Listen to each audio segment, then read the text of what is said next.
இயேசுவில் எனதருமை சகோதர சகோதரிகளே, இந்த 19வது அதிகாரமானது 2 விஷயத்தை நமக்கு எடுத்து வைக்கிறது. ஒன்று, செங்கிடாரியினுடைய சாம்பல் வெளியிலே எடுத்துக் கொள்ளப்பட்டு எரிக்கப்பட வேண்டும். அந்த சாம்பல் தான் பாவம் போக்கும் பழிக்கான ஒரு பொருளாக பயன்படுத்தப்படுகிறது. இந்த பாவத்தீட்டு அகற்றும் ஒன்றாகவும் இது பயன்படுத்தப்படுகிறது. அந்த கடாயை எப்படி எரிக்கணும்?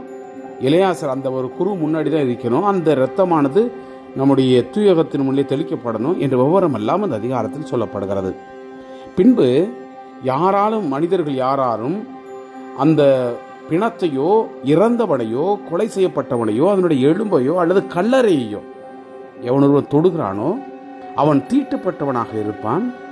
3 நாட்கள் அல்லது 7 நாட்கள், 3ஆம் நாளும் அவன் குளிக்கணும், 7ஆம் நாளும் குளிக்கணும். இந்த பாவம் போக்கு பழியை செஞ்ச பிற்பாடு அப்படி அவன் குளிச்சு அந்த சடங்கை செய்யலைன்னா அவன் தீட்டுடையவனாகவே கருதப்படுவான் என்ற அந்த கோணத்திலும் இந்த அதிகாரம் நமக்கு சுட்டி காட்டுகிறது. அன்புக்குரியவர்களே, எல்லாமே ஒரு தூயமான உள்ளத்தோடு ஆண்டவரை அணுகுவது என்ற அந்த நல்ல எண்ணத்தோடு இந்த படிப்பினையானது நமக்கு எடுத்து வைக்கிறது. அந்த எண்ண ஓட்டத்தோடு இந்த அதிகாரத்திற்கு நாம் செவிமடுப்போம். பின்னும் ஆண்டவர் மோசையிடமும் ஆரோனிடமும் கூறியது, ஆண்டவர் கட்டளையிட்ட சட்ட விதிமுறை இதுவே: பழுதற்ற செங்கிடாரி ஒன்றை உன்னிடம் கொண்டு வரும்படி இஸ்ரேல் மக்களிடம் சொல். அது குறையற்றதும் ஒருபோதும் நுகம் பூட்டப்படாததுமாய் இருக்கட்டும். அதை நீ குரு எலியாசரிடம் கொண்டு வருவாய். அது பாளையத்துக்கு வெளியே எடுத்துச் செல்லப்பட்டு அவர் முன்னிலையில் அடிக்கப்படும். எலியாசர் தன் விரலினால் அதன் இரத்தத்தில் கொஞ்சம் எடுத்து சந்திப்பு கூடாரத்திற்கு முன்புறம் 7 முறை தெளிப்பார். அந்த கிடாரி அவன் முன்னிலையில் சுட்டு எரிக்கப்படும். அதன் தோல், தசை, இரத்தம் ஆகியவையும் சாணியுடன் சுட்டெரிக்கப்படும். அப்போது குரு கேதுரு கட்டை, ஈசோப்பு, கருஞ்சிவப்பு நூல் ஆகியவற்றை எடுத்து எரிக்கப்படும் அந்த கிடாரியின் மேல் போடுவார். பின் குரு தம் உடைகளை துவைத்து தண்ணீரில் குளிப்பார்.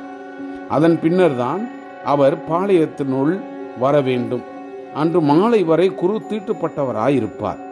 கிடாரியை சுட்டெரிக்கிறவனும் தன் உடைகளை துவைத்து தண்ணீரில் குளிப்பான்.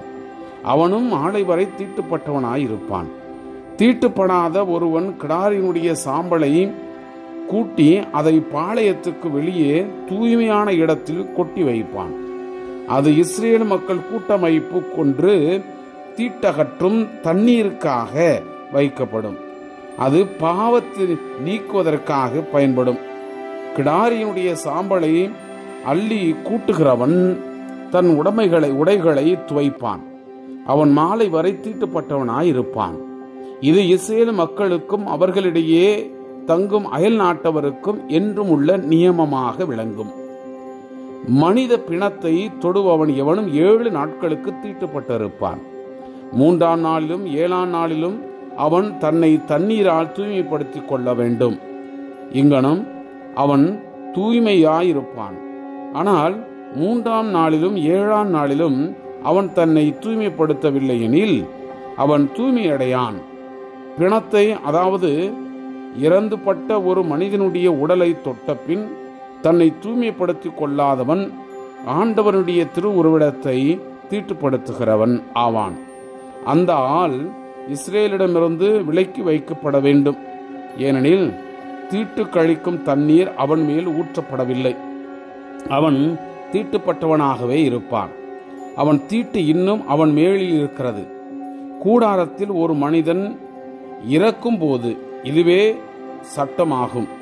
அதனுள் வரும் ஒவ்வொருவனும் அதில் இருக்கும் ஒவ்வொருவனும் 7 நாட்கள் தீட்டுப்பட்டவனாகவே இருப்பான்.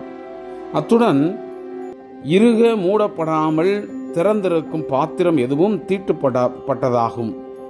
திறந்த வெளியில் ஒருவன் வாளால் கொல்லப்பட்டவனையோ, தானாக செத்தவனையோ, மனித எலும்பையோ, கல்லறையையோ தொட்டால் அவன் 7 நாட்கள் தீட்டுப்பட்டவனாயிருப்பான். தீட்டுப்பட்டிருப்போருக்காக நெருப்பாலான பாவம் போக்கும் பழியினுடைய சாம்பலில் அவர்கள் கொஞ்சம் எடுப்பார்கள். ஒரு பாத்திரத்தில் ஊற்று நீரை முகந்து அதில் சாம்பலை இடுவார்கள்.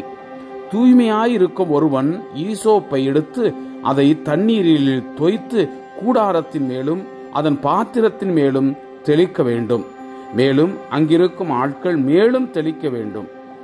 மேலும் எலும்பையோ கொலையுண்டவனையோ தானாக செத்தவனையோ கல்லறையையோ தொட்டவன் மேலும் தெளிக்க வேண்டும்.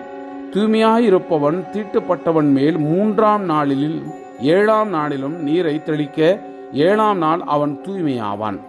அவன் தன் உடைமைகளை துவைத்து தண்ணீரில் குளிப்பான். மாலையில் அவன் தூய்மையாகி விடுவான். ஆனால் தீட்டுப்பட்டிருந்தும் தன்னை தூய்மைப்படுத்தாதவன் ஆண்டவரின் திருவுறவிடத்தை கரைப்படுத்திவிட்டபடியால் சபையிலிருந்து விலக்கப்படுவான். ஏனெனில் தீட்டு கழிக்கும் தண்ணீர் அவன் மேல் ஊற்றப்படவில்லை, அவன் தீட்டுப்பட்டவனாகவே இருக்கிறான். இது அவர்களுக்கு என்றுமுள்ள நியமமாக விளங்கும். தீட்டு கழிக்கும் தண்ணீரை தெளிப்பவன் தன் உடைகளை துவைக்க வேண்டும். தீட்டு கழிக்கும் தண்ணீரை தொடுபவன் மாலை வரை தீட்டுப்பட்டவனாயிருப்பான். தீட்டுப்பட்டவன் தொடுவதெல்லாம் தீட்டுப்பட்டதாகவே இருக்கும். அதனை தொடுபவன் எவனும் மாலை வரை தீட்டுப்பட்டவனாயிருப்பான். Praise the Lord. இயேசுவுக்கே புகழ், மரியே வாழ்க.